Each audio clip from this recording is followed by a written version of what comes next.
Woo is one of my favorite words. So a lot of times, like when you're up, and I have experience like being on a stage, you're like, how is everybody? Everybody's like, woo! But like if you're walking down the street just talking to somebody, you're like, oh, how are you? They can't just go, woo! So it's a difference. I just had to point that out. That has nothing to do with today, but I wanted to share that with you guys. First question for you. What is the highest thing that you've ever jumped off of? How many of you guys have ever jumped off like a high dive before? A high dive? Yeah. How many of you guys have jumped off your roof before? Yeah. I have made that mistake. Fortunately, it was into a pool.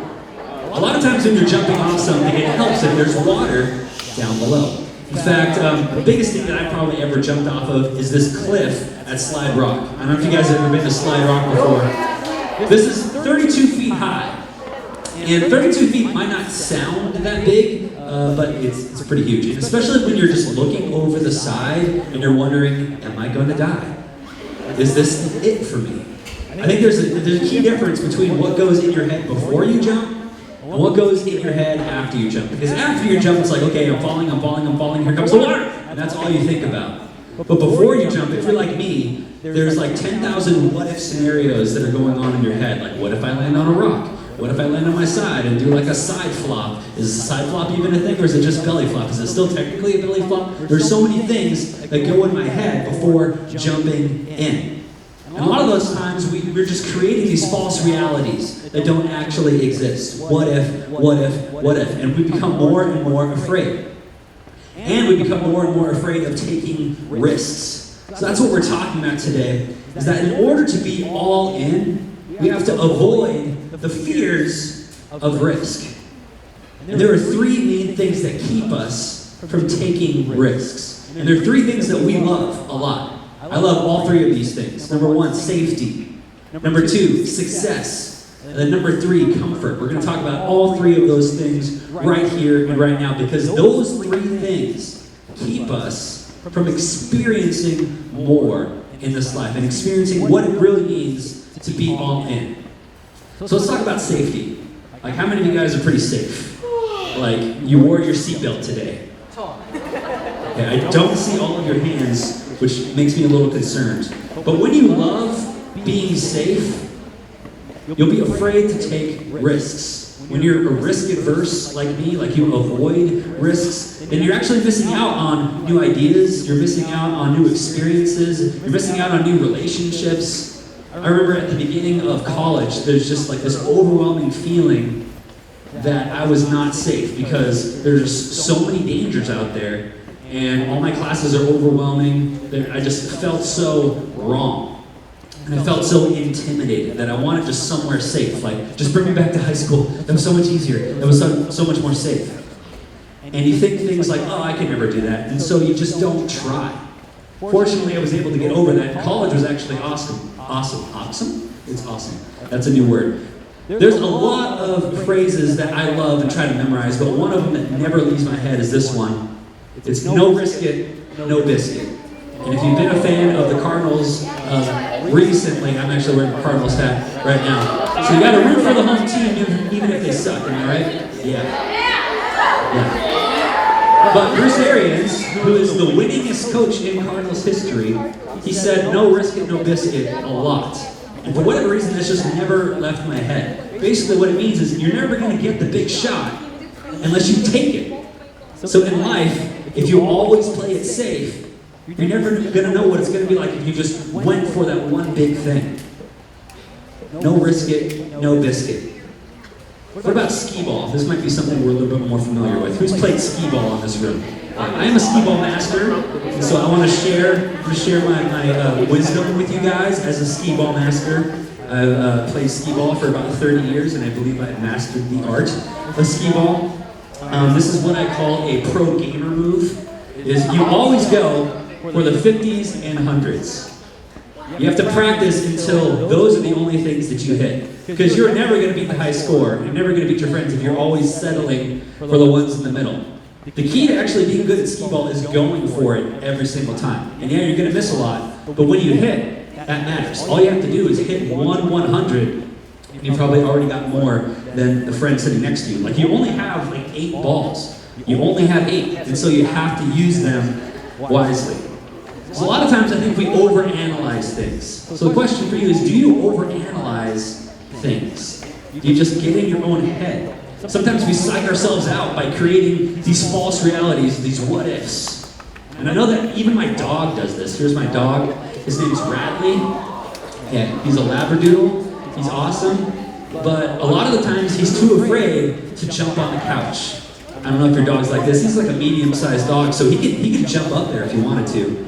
But he's like always checking to make sure it's safe. It's like, can I do it now? Can I do it now? Can I do it now? No. Okay, I'm gonna go for it. And he goes for it. And I think maybe when he was little, he actually accidentally jumped on something, and it makes him scared. But eventually, you have to psych yourself up to get on the couch. So don't let safety get in the way of you going all in. Safety can be our enemy if we don't take those shots. So we talked about safety, let's talk about success. All of us want to succeed in here, and success is a good thing. Unfortunately, if we succeed enough, we get used to it, and we just expect it. And we do less and less to achieve. And so we can actually become afraid of taking risks if we're just so used to success. But really what we have to do is learn how to fail.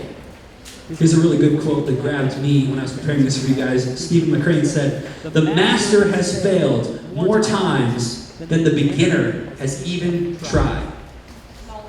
So that means in order to master something, to be the best at something, you have to be willing to fail and be comfortable with failure. Because failure prepares you for the future. It helps you learn. It helps you grow. In fact, we'd probably say that one of the greatest presidents, if not the greatest president in our history, is Abraham Lincoln.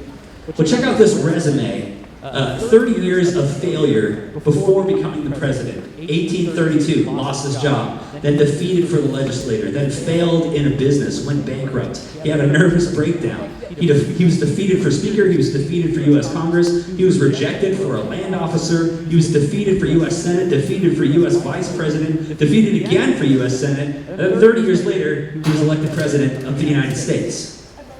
And so all of those things, I think, in a lot of ways prepared him for the presidency that he would have. No other president faced the things that he was facing. Our country literally went into a civil war. And so nothing compares to what he had to deal with. But I like to believe that those failures prepared him for that. And so somewhere along the way, we actually have to admit that we need help. Because success is only like to the ceiling of what you can accomplish. You need other people to push past that. That's why we need teachers and coaches and bosses in life to drive us. Because if we're just left to ourselves, we're going to choose what's safe. We're going to choose what's easy, what's predictable. We need that push. So don't let success get in the way of you going all in and taking a risk. So we've talked about safety, we talked about success. Now let's talk about my favorite thing, comfort. There's nothing better than just like snuggling up on your couch with a good blanket, watching Netflix. Like, that is the peak of comfort. My dog next to me after 10 times of trying to get on the couch, petting him. When you love comfort, you can become afraid of taking risks. We like what's convenient. We like what's easy. We like what's predictable. That's why we have like Uber for everything now, because that's easy and that's convenient. So your goal shouldn't be your own comfort. Like, your goal in life shouldn't be, hey, I just want to get a job where I make enough money to be comfortable. That's not a good goal, because discomfort is actually how you grow. You should always be pushing yourself to the next level. If you've ever trained for anything, if you've ever worked out in a gym, you know that discomfort is the key to growth. Like, our muscles grow by tearing them in the gym, by doing things to them to make them discomfort. And then by resting, we can restore that. And so we expand, and we're like a rubber band that we're constantly stretched, and we can't go back to the way that we were, because we're moving on to whatever that next step in life is. So we have to be comfortable with discomfort, because comfortability is the enemy of risks. So the question for you is, are you hindering your own growth by choosing these 3 things over taking risks? Are you choosing to live your life like a goldfish. A goldfish lives in a bowl. This is typically how we see goldfishes. But let me ask you guys a question. Are goldfishes little fish or big fish? I heard a lot of little. So goldfish are little fish. Well, we know, or we assume goldfish are little fish because we always see them in little bowls like this. But did you know that the average goldfish probably could grow to over the size of this bowl? That they're actually kind of big fish. But we never know that because we just keep them in bowls. So we don't even realize we are hindering the fish. We're making the fish suffer. And the average fish in a bowl is probably only going to live like a month or two, something like that. But when we put them in a river, maybe not a river, but when we put them in a pond or a bigger body of water, that's when they can actually grow. So some of us are just so comfortable with what we know. We're so comfortable with our little bowls that we're so afraid of bigger bodies of water. But you never know how much you're going to grow until you take the dive into them. So don't let comfort get in the way of you going all in. Because guys, some of the best things in life are scary. They're scary. And they require you to go all in. So I'm going to encourage you to take the risk. Peace out.